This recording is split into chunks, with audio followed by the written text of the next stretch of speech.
उस गंदे आदमी को जेल तो भिजवा दिया मैंने, लेकिन अगर ऐसे दुष्कर्म रोकने हैं तो मुझे नए मजबूत कानून बनाने पर काम करना चाहिए। ऐसे कानून कि अगर कोई इंसान ऐसा कुछ करने की सोचे भी तो सजा के बारे में सोचकर उसकी रूह कांप जाए। ऐसा कभी किसी के साथ नहीं होना चाहिए।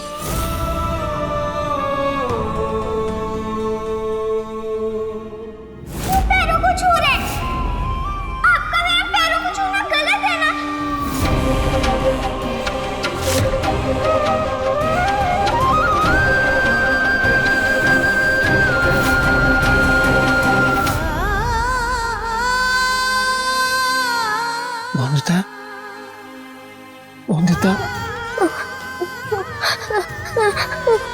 वंदिता, शांत हो जाओ। मैं हूँ वंदिता, तुम्हारे बिस्तरा बाबू तुम्हारे साथ है। वंदिता,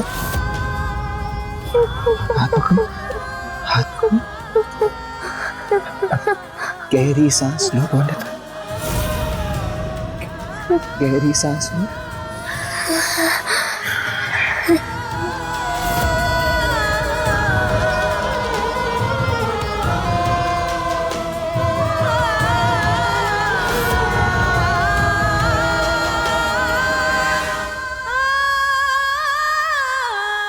शांत हो जाओ। कुछ कहना चाहती हूँ मुझसे? कुछ पूछना चाहती हूँ? वंदिता, मन में कोई भी शंका हो तो मुझे बताओ। कोई सवाल पूछना है तो पूछो। अपने मन में कुछ दबाए मत रखो वंदिता, कुछ नहीं। मुझे हर अनजान आदमी से डरना चाहिए पति बाबू? क्या लड़कियों को आदमी से दूरी बना के रखना चाहिए? पास नहीं जाना चाहिए उनके?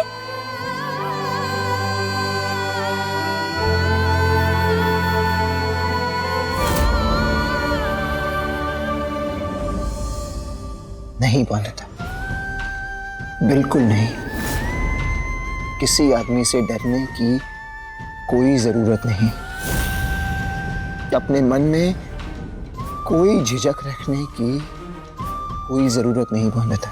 डरना तो उन्हें चाहिए जो ऐसा गंदा काम करते हैं। डरना तो उन्हें चाहिए जो गलत करते हैं। तुम्हें डरने की कोई जरूरत नहीं वंदिता। वंदिता, आज जिस तरह तुमने उस गंदे आदमी का सच सबके सामने लाया, तूने छुआ था मुझे। अपमान नहीं, अपमान होना चाहिए आपका। बहुत बुरे आदमी हैं और आपका छूना भी बुरा था। बहुत हिम्मत चाहिए उसके लिए, और मैं बहुत खुश हूं कि तुमने वो हिम्मत दिखाई वंदिता। वरना लड़कियां सच कहाँ कह पाती हैं वंदिता। समाज के डर से अन्याय के विरुद्ध आवाज नहीं उठाती, और इसी डर का फायदा उस आदमी जैसे गंदे आदमी उठाते हैं वंदिता। इसीलिए वंदिता, डरने की कोई जरूरत नहीं। आवाज उठानी चाहिए, सच बोलना चाहिए, साहस दिखाना चाहिए, बिल्कुल वैसे ही जैसे आज तुमने दिखाया वंदिता। बहुत बहुत साहसी हो तुम वंदिता, और समाज को तुम जैसे लड़कियों की जरूरत है। हर लड़की को तुम्हारे जैसे बनना चाहिए, साहस दिखाना चाहिए, हिम्मत दिखानी चाहिए, अन्याय के विरुद्ध आवाज उठानी चाहिए। और अगर कभी किसी के साथ ऐसा हो तो उसके माता पिता, उसके परिवार को उसका साथ देना चाहिए,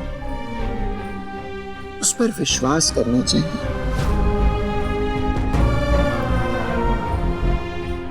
ऐसे ना जैसे आपने मुझ पे विश्वास किया पति बाबू।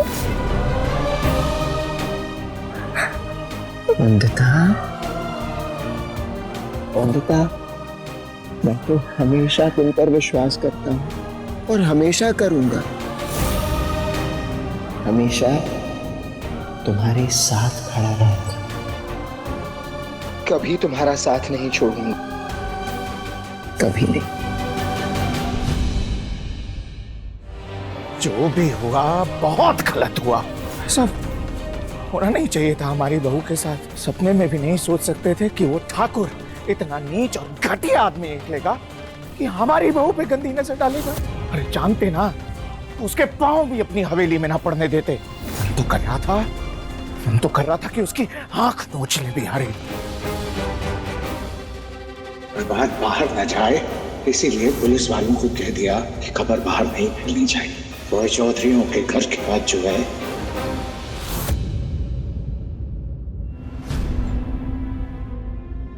बिहारी, रस्म तो ये थी ना कि अनिरुद्ध हमारी बहू बौंदिता के साथ आज की रात गृहस्थ आश्रम के एक नए अध्याय में प्रवेश करे ना। पर ये तो यहाँ माँ की तरह बहू को लोरी गा के सुला रहा है। अरे ऐसे कभी पूर्ण रूप से पति पत्नी वाला रिश्ता बना पाएंगे क्या, ये बताओ? ये जोड़ी अलग और अनोखी ही बनाई है भगवान जी ने बड़े मालिक। चुप करो। क्या अनोखी बनाई?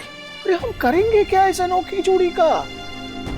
अब तो बस हमारी बहू बौंदिता का ही सहारा है कि वो हमें दिया हुआ अपना वादा पूरा करके मना ले अनिरुद्ध को इन रस्मों के लिए।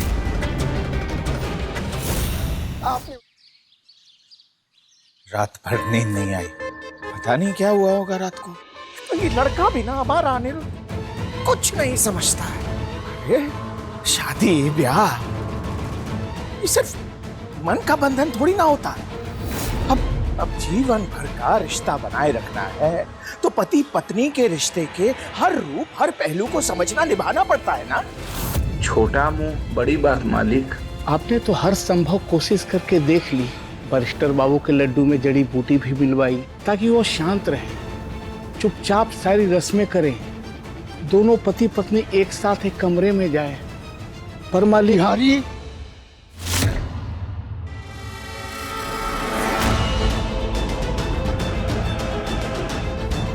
बिहारी तुम। अनिरुद्ध, बेवजह बिहारी के ऊपर गुस्सा होने की कोई जरूरत नहीं है।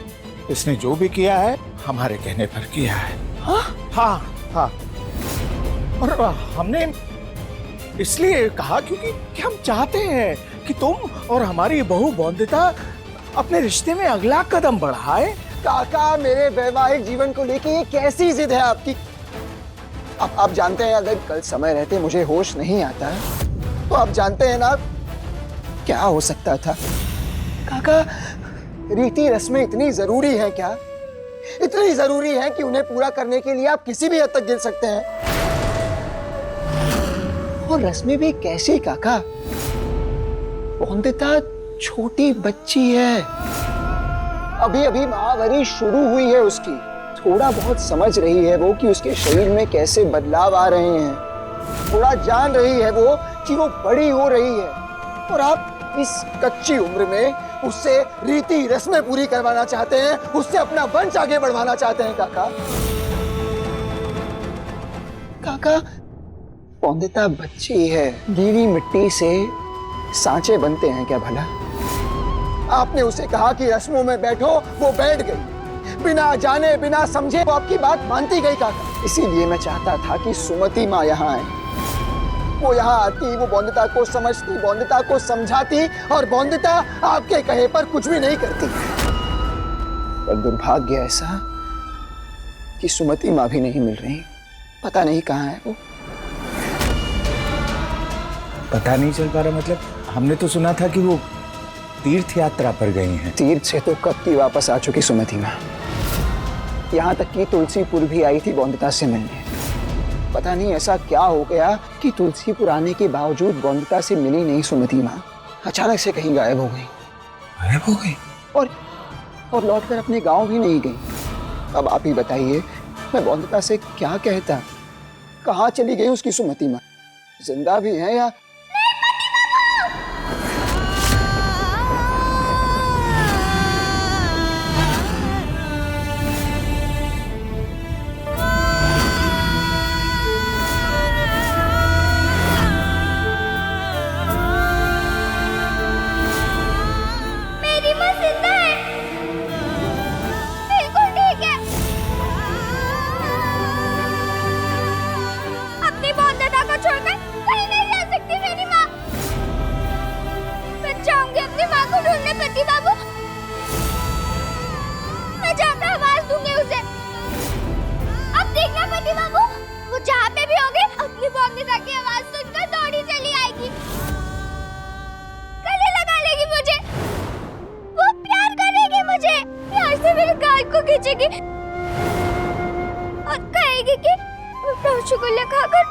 बाल भी फूल हो गए रसगुल्ला की तरह।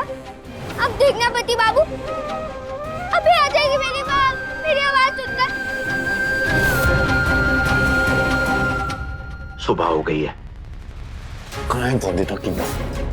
तुमने तो कहा था कि तुम्हारे माँ बाबा उसको लेकर आएंगे, अभी तक तो दिखा नहीं मुझे कोई। वो जिंदा तो थी, पर मतलब है जिंदा, अभी अभी नहीं है शायद। तुम्हारा दिमाग खराब हो रखा है क्या? कभी कहती हो कि जिंदा है, कभी कहती हो मर गई है। देखो, गलती मेरी है जो मैंने तुम पर विश्वास किया।